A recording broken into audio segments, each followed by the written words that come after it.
함께 예배드리게 하여 주심을 진심으로 주님께 감사를 드립니다. 이 시간 저의 입을 열어서 주님께 기도할 수 있게 하여 주심에 감사드립니다. 기도는 주님의 영광을 위해서, 또 세상은 주님의 손에 달려있음을 고백하면서 이 시간 낮고 겸손하게 올려드리는 저희들의 기도와 찬양 예배를 훈명하여 주시고 기쁘게 받아 주시옵소서. 마치 아브라함에게 그리하셨듯이 그의 자손들에게 그렇게 하셨던 것처럼 이 자리에 모여서 주님을 앙모하는 우리들에게, 그들에게 주셨던 복들을 우리들에게도 넘쳐나게 부어주시라 믿습니다. 성령님, 이 자리에 함께하여 주셔서 마음의 문을 활짝 열 수 있게 도와주시옵소서. 이 시간 단위에 서신 목사님에게 주님의 신령하신 능력을 더하여 주셔서 그의 말씀 속에서 주님의 음성을 듣게 하여 주셔서 잠자고 있는 우리들의 영혼이 깨어서 주님의 뜻에 따라 저 천국의 비밀을 담대히 전하는 우리들이 될 수 있게 세워 주시옵소서. 세상을 주관하시고 생사화복을 주관하시는 주님의 큰 뜻과 운행을 우리들이 작은 지식과 생각으로는 알 수 없음을 고백합니다. 허락하신다면 주님, 이 시간 이 자리에 오셔서 지치고 병든 우리들의 형제 자매들을 치료해 주시고 위로하는 자비를 베풀어 주시길 바랍니다. 세상 이곳저곳 전쟁과 굶주림, 잘못된 세상의 권세자들의 횡포를 주님께서 간섭하여 바로 잡아주시길 기도합니다. 주님께 구하기만 하는 우리들의 연약함을 아시는 주님이요, 저희들이 간구가 잘못된 기도라 탓하지 마시고 너그럽고 크신 긍휼하심으로 사랑과 은혜를 허락하여 주시옵소서. 오늘도 신령한 예배를 드리기 위해서 수고하는 손길들이 있습니다.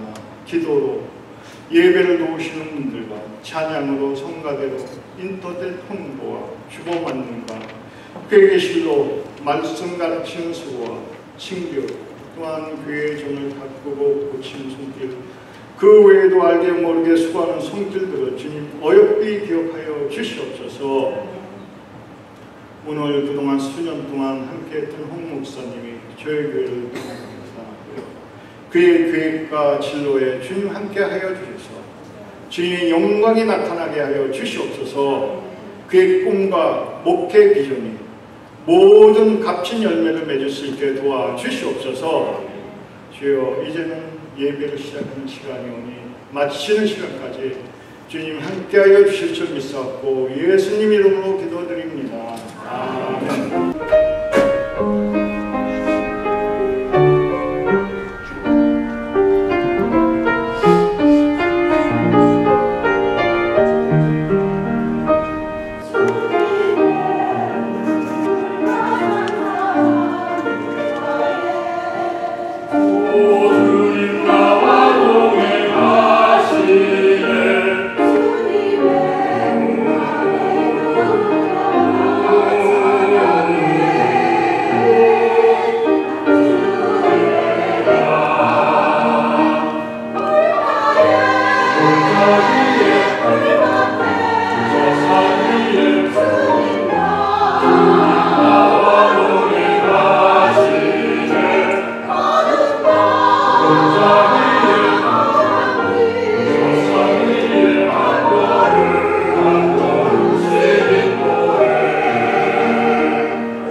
that we may hear your truth and your wisdom, by which we may be nourished to be your children. In Jesus' name we pray. Amen. After King Solomon of Israel died, the Israel was divided into south and north kingdoms. The south was called Judah, and the north, Israel.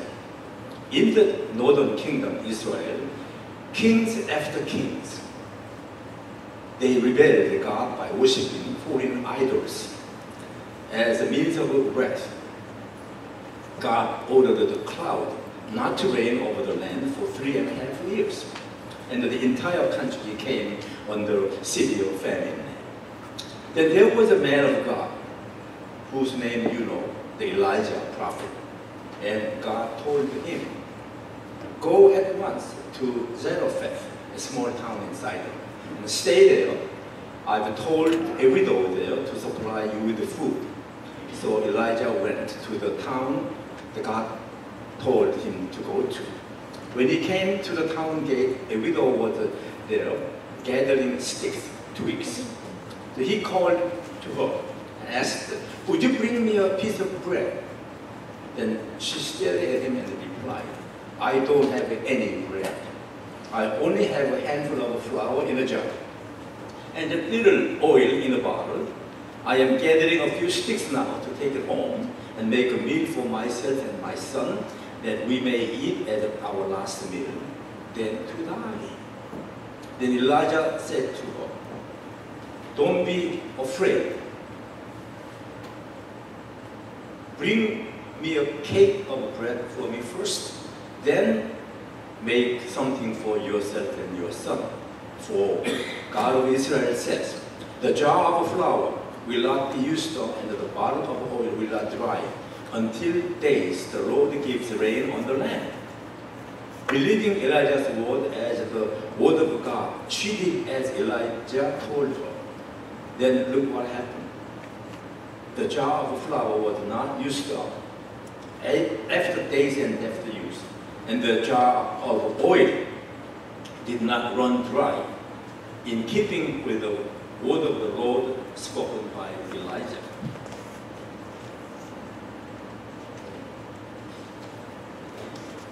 Sometime later, the son of the widow became ill. He grew worse and worse and finally stopped breathing.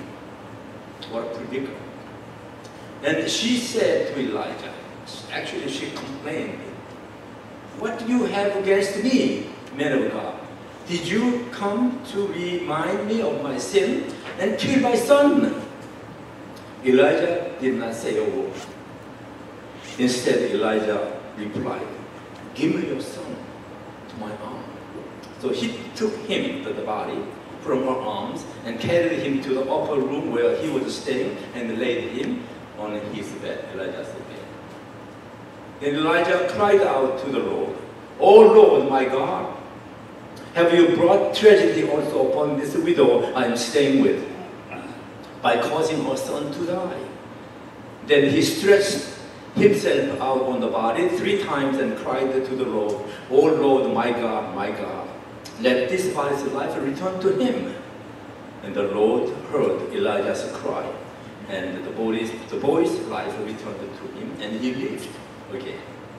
Elijah picked him up and carried him down from the room and gave him to his mother, saying, look, your son is alive. Then the woman said to Elijah, now I know that you are a truly man of God, and that the word of the Lord from your mouth is the truth. What I would like to share with you from this story is Elijah's sincere faith in the mercy and the power of God. God has never failed to give his answer to sincere and honest prayers of Christians. When the widow unjustly blamed Elijah for his son's death, Elijah did not lose his temper. He did not talk back to her saying, it was not my fault that your son died. Instead, he emphatically embraced her pain and the suffering to her son's death by taking the body of the son from her arms. We sometimes experience suffering from unjust blames by friends or bad things that we are not responsible for. Apostle Paul taught us how to react on suffering as a Christian. in his letter to Romans chapter 5, verses 3 and 4. Not only so, but we also rejoice in our sufferings, because we know that suffering produces perseverance, and perseverance produces character, and the character hope, quote and unquote. Also in the 1 Peter chapter 4, verses 12 and 13. Dear friend, do not be surprised at the painful trial you are suffering, as though something strange were happening to you. But rejoice that you participate in the sufferings of Christ, so that you may be overjoyed when His glory is revealed, quote and unquote. Let us be proud that we are taken by Jesus Christ as His friends. You are friends of Jesus Christ, the makers of heaven and earth. And He blesses us abundantly for us to witness His love and truth in this turbulent and spoiled world. May God's love and blessing be with you always. Thank you. Lovely God, thank you for bringing us before your word. Let us be illuminated by your wisdom and truth, that we can be true witness your love and salvation in the world and the people surrounding us. Pray this in Jesus' name. Amen. 오늘 본문 말씀은 열왕기상 17장 17절로 24절까지 말씀을 교독으로 봉독하시겠습니다. 지난주에 이어서 계속되는 열왕기상 말씀입니다. 첫 절을 제가 봉독하고 다음 절은 성도님께서 끝절은 함께 봉독하시겠습니다. 2일 후에 집 주인 되는 여인의 아들이 병들어 증세가 심히 위중하다가 숨이 끊어진지라. 여인이 엘리야에게 이르되 하나님의 사람이여, 당신이 나와 더불어 무슨 상관이 있기로 내 죄를 생각하느냐, 또 내 아들을 죽게 하려고 내게 오셨나이까. 엘리야가 그에게 그의 아들을 달라 하여 그를 그 여인의 품에서 받아 안고 자기 거처하는 다락에 올라가서 자기 침상에 누이고 여호와께 부르짖으되 내 하나님 여호와여, 주께서 또 내가 부르는 집 과부에게 재앙을 내리사 그 아들이 죽게 하셨나이까. 그 아이 위에 몸을 3번 펴서 엎드리고 여호와께 부르짖어 이르되 내 하나님 여호와여, 원하건대 이 아이의 혼을 내 그의 몸에서 돌아오게 하옵소서 하니 여호와께서 엘리야의 소리를 들으시고 그 아이의 혼이 몸으로 돌아오고 살아난지라. 엘리야가 그 아이를 안고 다락에서 방으로 내려가서 그의 어머니에게 주며 이르되 보라, 내 아들이 살아났느니라. 여인이 엘리야에게 이르되 내가 이제야 당신은 하나님의 사람이고 당신의 입에 있는 여호와의 말씀이 진리하니라. 아멘. 거룩하시고 영원하신 진리의 하나님, 생명의 하나님, 말씀 앞에 선 우둔한 저희들을 계시의 영을 허락하셔서 말씀 안에 담긴 참된 비밀과 참된 믿음을 깨닫는 시간으로 역사하여 주시옵소서. 예수님의 이름으로 감사하며 기도드리옵나이다. 아멘. 엘리야는 참으로 충성스러운 선지자죠. 그래서 사르밧 과부에게 가서 하나님의 말씀을 전했을 때 그 과부가 비단 사람 엘리야의 말이지만 하나님의 말씀으로 믿고 그대로 했더니 그 가루에 한 움큼 남았던 그 가루가 떨어지지 않고 기름에 한 방울 얻은 그 기름병이 마르지 않은 축복을 받았습니다. 그런데 그 집에 재앙이 닥쳤습니다. 그 아들이 죽었습니다. 그러니까 하나님은 엘리야로 하여금 몸의 통의 가루와 기름에 마르지 않는 그 풍요 속에 계속해서 안주하도록 두시지 않으신 것 같습니다. 이 사건에서 우리는 변할 수 없는 상황에 대처하는 엘리야의 지혜와 인격을 배우고, 또 하나님께서는 자기의 감추인 뜻을 우리의 기대와는 상관없이 펼치시는 것을 보려고 합니다. 하나님은 모든 것을 주권적으로 행사하십니다. 신앙생활은 항상 풍요롭고 순풍의 돛담배처럼 진행되는 것만은 아닙니다. 하나님은 틀무 같은 시련의 도가니를 통해서 우리를 거룩한 인격을 만드시며 때로는 나태해진 신앙생활에서 깨어나서 위에서 부르신 부르심의 상을 향해 달려가게 제격도 하십니다. 선지자 엘리야의 생애를 통해서 하나님의 숨은 계획을 펼쳐짐을 우리가 볼 수가 있습니다. 거기에 베드로는 그의 첫 번째 편지에 이런 말을 했습니다. 베드로전서 4장 11절 13절에 사랑하는 자들아 너희를 연단하려고 오늘 불시험을 이상한 일 당하는 것 같이 이상하게 여기지 말고 오히려 너희가 그리스도의 고난에 동참하는 것으로 즐거워하라. 이는 그의 영광에 나타나실 때에 너희로 즐거워하고 기뻐하게 하려 하심이라는 것입니다. 시련이 성도님에게 찾아온다고 해서 우리는 그 시련을 부정적 또는 비관적으로만 볼 것이 없습니다. 우리 주님 예수께서는 이미 어려운 시련, 곧 사망의 시련을 이기셨습니다. 그래서 성경에서 우리에게 주시는 것은 어떠한 시련에도 절망하거나 포기하지 말라는 것입니다. 에베소서 2장 20절 22절에는 우리의 믿음의 공동체가 성도님 한 사람 한 사람이 얼마나 소중한 것을 잘 나타내는 말씀이 있습니다. 너희는 사도들과 선지자들의 터 위에 세우심을 입은 자라. 그리스도 예수께서 친히 모퉁이 돌이 되셨느니라. 모퉁이 돌은 건축의 제일 코너스톤인 것이죠.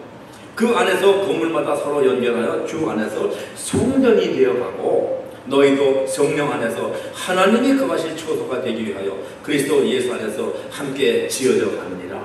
그 지어져 가는 일에 힘든 일도 있고 어려움이 닥치면 그것은 우리가 염려할 것이 아니라는 것입니다. 사도 바울은 시련을 오히려 긍정적으로 받아들이라고 하는 고백이 로마서 5장 3절 4절에 나옵니다. 우리가 자주 암송하는 말씀이죠. 우리가 환난을 중에도 즐거워하나니 이는 환난은 인내를, 인내는 연단을, 연단은 소망을 이루는 줄로 알리라. 믿는 사람들에게 여러 가지 어려움을 닥치는데 어떠한 어려움, 어떠한 환난, 시련 앞에도 흔들리고 공동체가 풍지박산되면 좋아하고 박수치는 무리가 딱 하나가 있습니다. 그것은 사탄 마귀의 무리가 좋아합니다. 그러므로 우리 믿는 사람들에게 닥치는 모든 환난과 시련은 하나님의 교훈과 훈련으로 온 것이기 때문에 온전히 긍정적으로 대해야 할 것입니다. 이런 말씀이 요약해서 로마서 8장 28절에 우리가 알거니와 하나님을 사랑하는 자 곧 그의 뜻대로 부르심을 입은 자들에게는 모든 것이 합력하여 선을 이룬다 하였습니다. 또 마태복음 10장 29절 31절에 참새 2마리가 한 아사리온에 팔리지 않느냐? 그러나 너희 아버지께서 허락지 아니하시면 그 하나도 땅에 떨어지지 아니하리니 너희에게는 머리털까지 다 세실바 되었노라. 두려워하지 말라. 너희는 많은 참새보다 귀하니라 하셨습니다. 하나님은 우리를 언제 어디에 있든지 아주 소중하게 귀하게 보시고 지켜주십니다. 그러므로 우리는 어떠한 시련 앞에서도 하나님의 사랑과 보호하심에 대한 신뢰가 흔들리면 안 됩니다. 오늘 본문 말씀 보면 엘리야가 뜻밖의 시련을 닥쳤습니다. 정말 뜻밖이죠. 엘리야는 자기의 도움으로 하나님의 축복을 받은 그 과부지에 더 머무르고 있었습니다. 아마도 그 과부와 식구들은 엘리야에게 후한 대접을 하고 친절하게 하고 음식도 먼저 갖다 드리고 맛있는 것도 먼저 드리고 그리고 나갈 때는 문까지 배웅도 하고 그렇게 해서 봅니다. 근데 그 아들이 죽었습니다. 병들어서 증세가 심해지니 숨이 멈추고 말았습니다. 이 비극적 사태 앞에 과부는 엘리야를 원망을 합니다. 오늘 17절 말씀이죠. 그 여인이 말하기를 하나님의 사람이여 당신이 나와 더불어 무슨 상관이 있기로 내 죄를 생각나게 하고 또 내 아들을 죽게 하려고 내게 오셨습니까? 이것이죠. 너무도 황당한 불레임 원망 아니에요.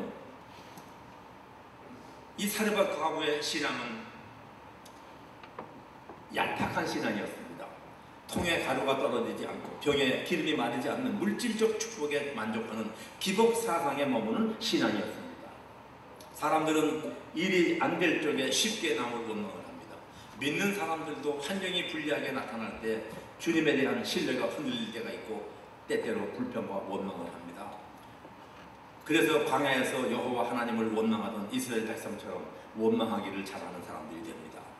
엘리야는 그 과거의 황당한 원망 앞에 감정적으로 대하지 않았습니다. 보통 사람 같으면은 아유 여보시오 여인 아니 궁핍한 생활에서 그래도 하나님의 축복을 내 기도로 통해서 당신에게 왔는데 그거 다 잊으셨습니까? 당신의 아들이 죽은 것도 나에게 원망하십니까? 내가 무슨 뭐 잘못한 거 있습니까? 그리고 그 집을 떠나버릴 수도 있습니다.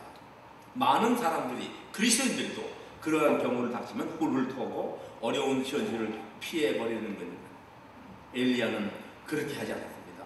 여기서 우리가 엘리야에게 배울 중요한 것이 있습니다.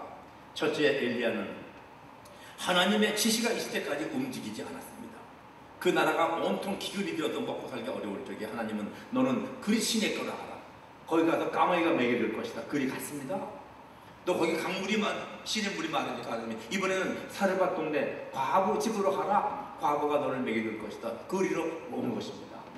거기 온 다음에 하나님 어디로 가라는 말은 아직 안 떨어졌어요. 거기 그냥 남아있는데 그런 재앙이라는 것입니다. 엘리야는 그 시련 앞에서 하나님의 지시, 하나님의 명령이 있을 때까지 움직이지 않고 그 집에 머물러 있었습니다. 거기서 이 뜻밖의 과부의 아들이 죽는 시련이 생겼고 과부로부터 부당한 원망, 푸념이죠. 푸념. 그렇죠? 그걸 들으면서도 떠다니지 않고 하나님의 지시함을 기다립니다. 우리 그걸 배워야 됩니다. 우리도 시련이 닥치면 과거처럼 원망할 대상을 찾기에 급급합니다. 그래서 남에게 탓하기 잘하죠. 없으면 조상에게도 탓을 합니다. 그리하여서 불편한 감정을 일으키고 삶의 기쁨을 상실해 버리고 맙니다.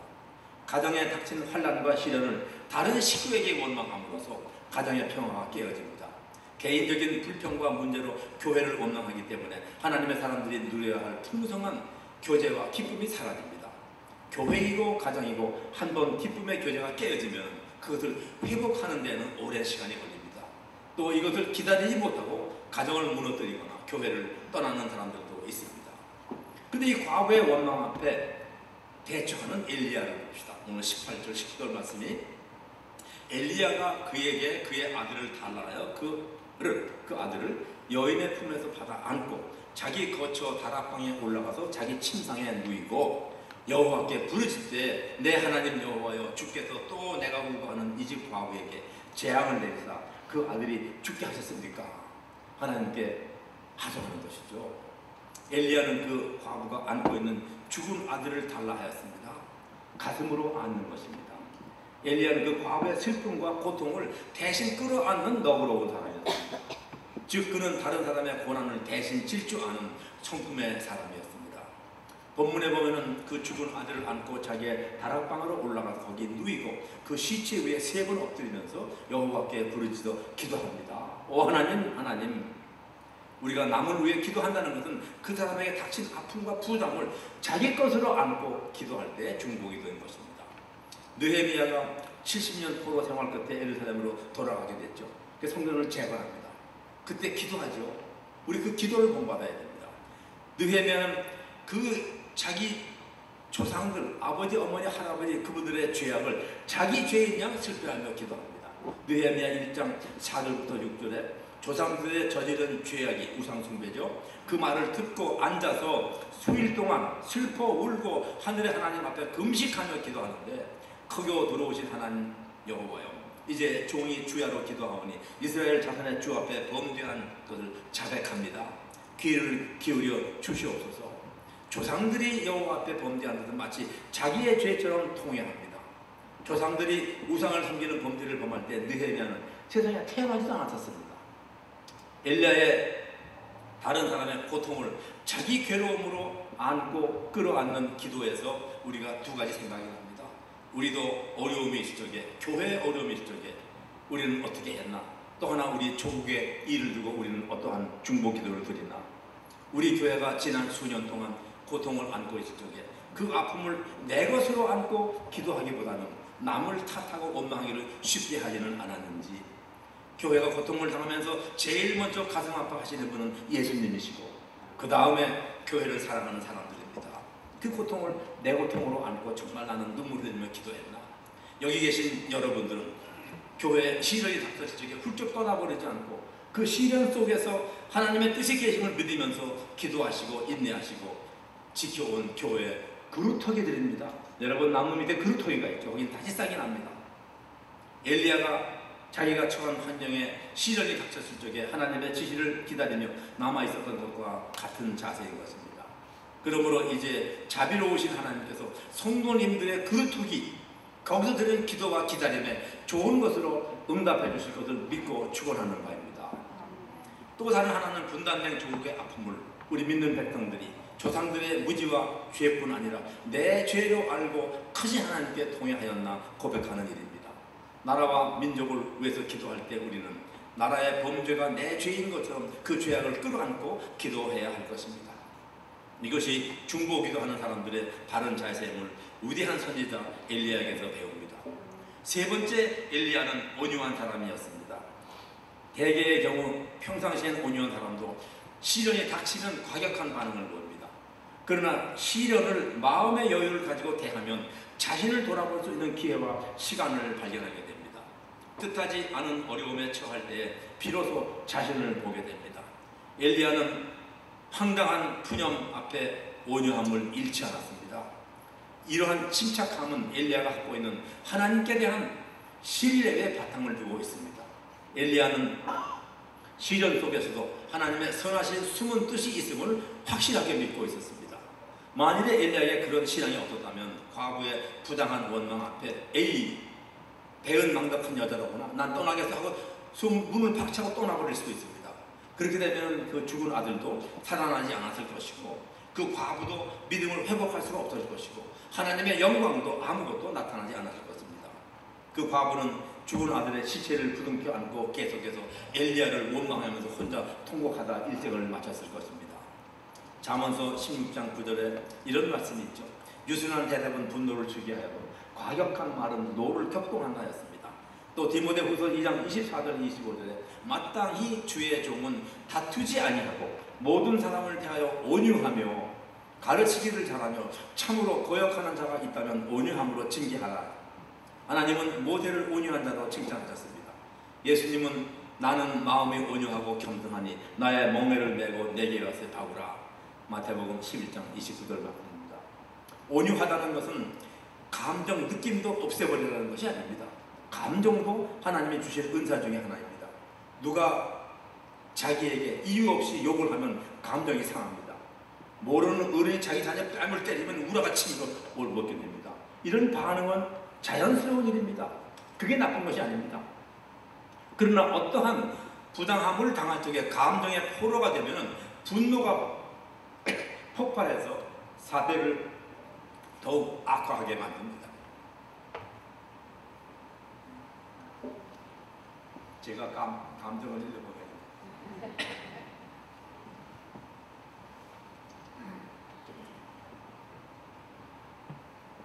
그런데 우리 인간에게는 하나님이 감성과 이성을 주셨습니다. 감정이 상할 때 감정대로 내버려두면 사태를 악화시킵니다. 이성으로 그 감성을 억제하면 사태를 더 악화시키지 않고 그 정도에서 머무르고 다른 해결책이 나옵니다. 한 걸음 더 나가서 우리 믿는 사람에게는 영성이 있습니다.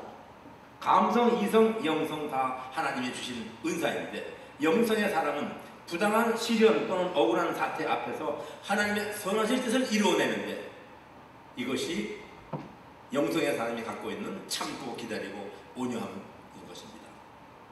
하나님은 온유한 사람을 사용하셔서 자기의 평화와 의로운 일을 이루어 가십니다. 우리가 교회 생활이나 사회 생활에서 필요한 변론이나 다툼, 필요 없는 변론이나 다툼을 버리고 예수님 앞에 그 문제를 내어놓고 순수하고 서로 존경하는 마음으로 대화로서 하나님의 뜻과 방법을 찾는다면 하나님은 반드시 좋은 결과를 주실 것입니다. 우리가 앞으로 교회적으로 혹은 개인적으로 어려움이 닥칠 적에 엘리야를 본받아서 온유함을 잃지 않게 되시기를 성삼위 하나님의 이름으로 축원합니다. 오늘 이 시대는 정말로 어렵고 힘든 현실입니다. 그래서 엘리야의 그 시련을 당한 인격 앞에서 세 가지를 배우려고 하였습니다. 명령을 기다리는 인내, 하나님의 명령을 기다리는 인내. 두 번째, 남의 고통을 나의 고통으로 안고 크신 하나님께 간구하는 중보 기도를 배우고, 그리고 부당한 원망과 불평 앞에서도 감정적으로 대하지 않고 흔들리지 않는 온유를 우리가 배우고 싶습니다. 세상은 극단적인 경쟁 사회입니다. 자기 또는 자기 집단의 이익을 위해서라면 하나님의 사랑과 복음의 가치를 도외시하는 타락한 물질 문명으로 범람해 있습니다. 이러한 세상에서 우리는 하나님의 택하신 거룩한 자녀들로서 예수님의 친구로서 하나님의 영광을 나타내라고 예수님의 분부를 받았습니다.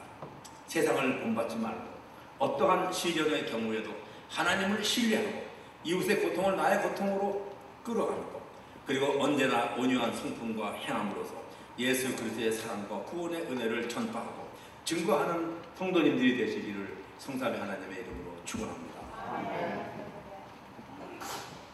거룩하시고 영원하신 하나님, 물질 문명으로 타락한 이 세상에 저희들을 택하시어 하나님의 말씀과 진리의 바탕을 두고 진리의 사랑과 하나님의 평화를 전파하고 증거하며 살 수 있게 다시 용기 주심을 감사드립니다.